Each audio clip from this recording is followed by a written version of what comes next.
MP Anwarul Azim আনারকে হত্যার আগে তার রাজনৈতিক প্রতিপক্ষের সঙ্গে কম করে ২৫ বার বৈঠক করেন মূল পরিকল্পনাকারী হিসেবে উঠে আসা নাম আক্তারুজ্জামান শাহীন।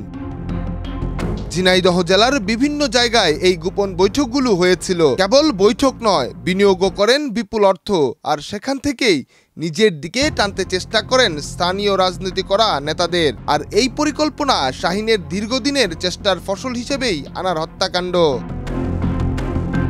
নির্বাচন আসলেই শাহীনের বিনিয়োগ যেত বেড়ে, নিজের আধিপত্য তৈরির জন্য এবং শক্ত অবস্থানে থাকতে বিপুল অর্থ ব্যয় করেন অভিযুক্ত শাহীন। কেবল তাই নয়, এমপি আনারের কাছের মানুষদের নিজের করে নিতেও দেখিয়েছেন প্রলোভন, যেখানে বিদেশ পাঠানো, নগদ অর্থ ও পরিবারের নামে বাড়ি বানানোর মতো নানা প্রলোভন ছিল।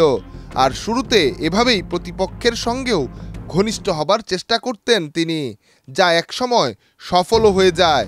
আর সংঘটিত হয় ঝিনাইদহ ৪ আসনের সংসদ সদস্য আনোয়ারুল আজিম আনার হত্যাকাণ্ড, যার ইতি টানতে তাদের যেতে হয়েছিল ভারতে। ডেস্ক রিপোর্ট, দেশ রূপান্তর।